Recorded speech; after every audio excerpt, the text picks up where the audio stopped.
evident that economic empowerment cannot be achieved without addressing women's unequal workload, which reinforces gender inequalities, restricting opportunities for paid work, putting women at a greater risk of violence against women and girls, and limiting women's political participation.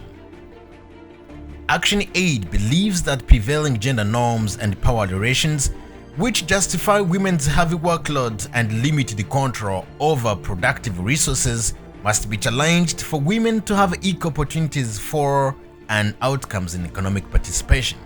A balance between paid work and unpaid care work would enable women to have the time to participate equally in society and the economy according to their own urgency. Addressing the equal rights and shared works in the household is a key driver of women's economic empowerment in Rwanda. In this framework, ActionAid International Rwanda has implemented the Power Project, a 5-year initiative from 2016 up to 2020, with €3,708,380 budget supported by the Ministry of Foreign Affairs of the Netherlands. Power, Promoting Opportunities for Women's Empowerment and Rights project aims at improving the livelihoods of women smallholder farmers and mobilizing them to claim their rights as caregivers and income earners in their households and communities. Power project is implemented in Bangladesh and Pakistan in Asia, Ghana and Rwanda in Africa. Umushinga Power ushyirwa mu bikorwa na ActionAid. Uyu mushinga ugamije kubaka ubushobozi bw'abagore bo mu cyaro kugira ngo bashobore kwiteza imbere banagabanyirizwa cyangwa bagabanya imvune ziterwa n'imirimo idakunze guhabwa agaciro kugira ngo babone amasaha ahagije cyangwa igihe gihagije kujya mu mirimo ihabwa agaciro kandi yongera n'umutungo. Dukunze kwita unpaid care work kandi ifata amasaha menshi.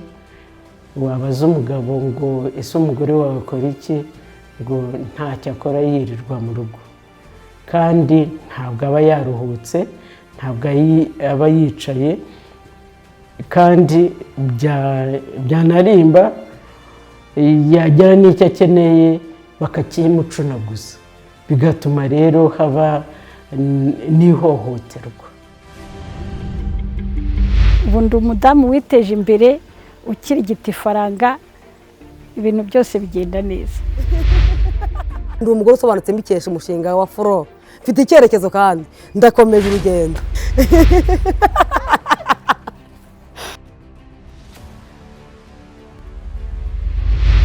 In Rwanda, the project is working from northern province Musanze district in Imuko and Shingiro sectors. It also operates in southern province in Gisagara district, in Muganza, Gishui and Kibirizi sectors. In Nyanza district, the project is impacting the lives of women from Busasamana, Mukingo and Rwabichuma sectors.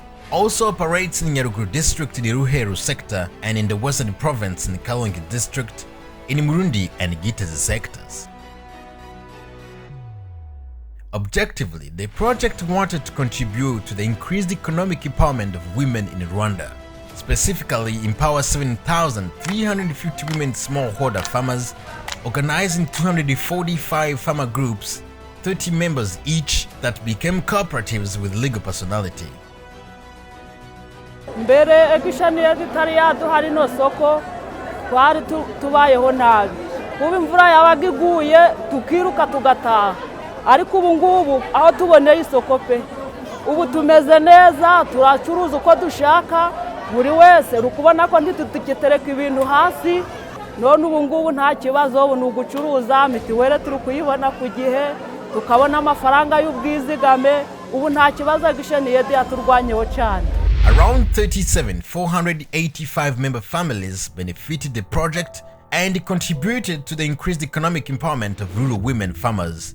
In Rwanda, women's unpaid care work has been more highly valued and evenly distributed within household, communities and government.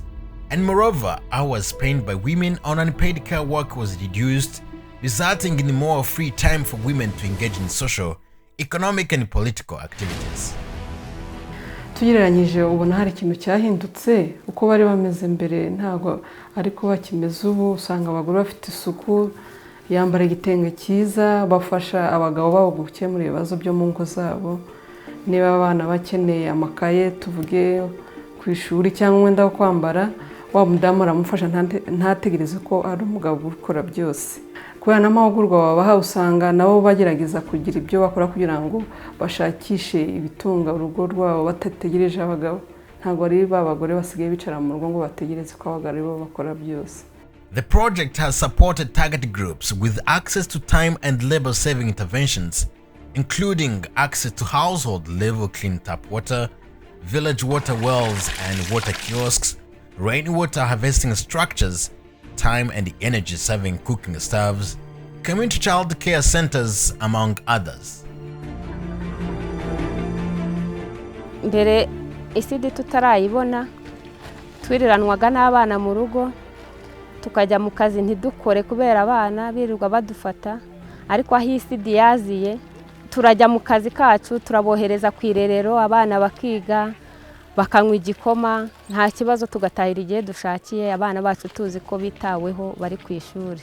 Ababyeyi twiteje imbere tubayeho neza uko twari tumeze mbere ntago ariko turi.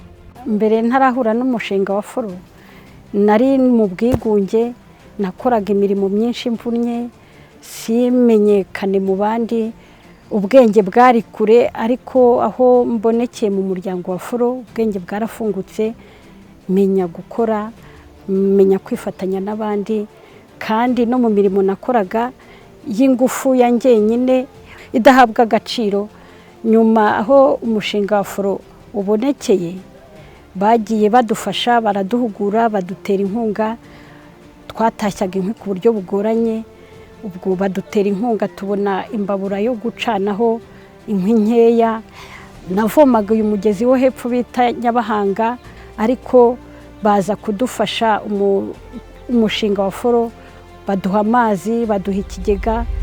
Mbere ntarahura n'umushinga forowa nari ndi mu buzima butari bwiza ubwo najyaga kuvoma kure hagerwa nk'isaha n'igice nyuma yaho tugereye mu itsinda rya forowa ntago umuntu yongeye kunywa amazi mabi nta nubwo umuntu yongeye no kuba yasabiriza agafumbire ntago twongeye kugasabiriza aho byabaye byiza kandi icyo gihe niyo mirimo umuntu yakoraga idahabwa agaciro n'umugabo yatangiye kujya abona hagiye twajyaga no mu kanama ukabona baguhaye nk'amafaranga y'agasimbura mu byizi tukaba tubonye agasabune akavuga ati bya bintu burya ni byiza nushaka madamu uzakomeze nta kibazo ntanci intege zo kuvamo. Ubukondo uko hari n'igihe umugabo avuga ati nta mafaranga mfite yakongeye kwa ko nimba narizigamye havuga ngo ngiye mu itsinda ngiye kuzana ayo mafaranga dukemura ikibazo runaka ugasanga mitiweli ntitugoye umwana ku ishuri ntatugoye kubera yagishenede na FV yabyatujije bikadushira mu matsinda. Tubaye mu buzima buri hasi cyane umugore wo mu cyaro twari duteze amaboko ku bagabo umugore akavuga ati nzabona isabune ari uko umugabo yayiguze ariko ku bufatanye bwa Agishenede na FV bagezeho batuvana ubu tugezeho tugeze nta mugore ugiteze amaboko ku mugabo ngo arampa isabune arampa umwenda baduhaye ibikoresho bitandukanye baduhaye n'inka ubu turoroye kubera Agishenede na FV ifumbire turafumbira turahinga imboga turahinga imbuto bikera bishimishije umugore akabasha kugurisha akabasha kubona icyo akeneye cyose adateza amaboko ku mugabo.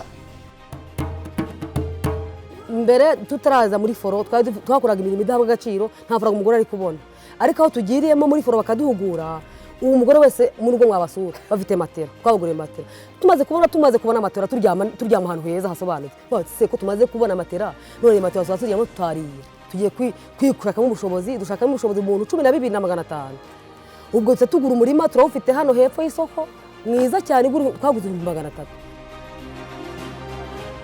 These interventions made smiles on the faces of these rural women farmers who reduced burden and time spent on unpaid care work and violence against women and girls incidences that happened while women and girls collecting water and firewood far away from homes.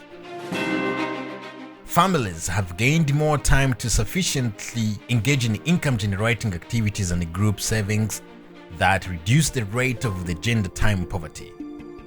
Importantly, a good number of male and boys participants in the targeted communities felt a recognition of unpaid care work their most significant change. Turabona amahugurwa ya forowa yewe imirimo yo mu rugo yatumaga umudamu wanjye adashobora kwiteza imbere.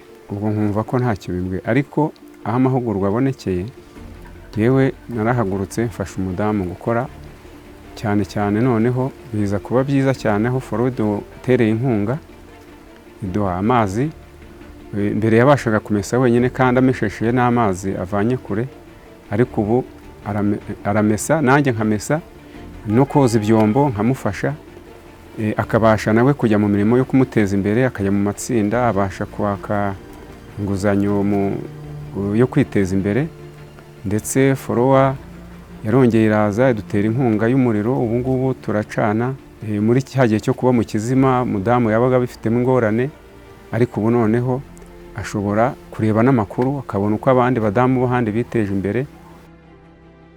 Evaluation of impact of Action Aid Rwanda Power Project time and labor saving interventions highlight that women has reduced burden and time on unpaid care work that enabled them to sufficiently engage in productive economy where their annual income increased by 8 to 12%. Iri shuri rifite umumaro munini cyane ku bana ariko cyane wagize n'ingaruka nziza ku babyeyi kuko imbaraga batakazaga bari kwita ku bana ubu basigaye bazibona bakazikoresha mu mirimo isanzwe ishobora kubyarira inyungu urugo rukiteza imbere kuko cyagihe umugore cyose yatakazaga yita ku mwana y'isidi niyo ibiri kumwitaho mu bufatanye na FRO na Action Aid. Action Aid International Rwanda research of 2020 revealed that daily unpaid care work takes women 7 hours in rural, 5 hours in semi-urban and 2 hours in towns. The Action Aid Rwanda research report of 2020 has generally found that a woman's monetary value of unpaid care work is 3,132 Rwandan francs per day, 93,960 Rwandan francs per month, and 1,127,520 Rwandan francs per year. Power Project has tremendously contributed to the economic development of targeted families, their neighbors and their communities in general, backing the National Strategy for Transformation Goals by 2024.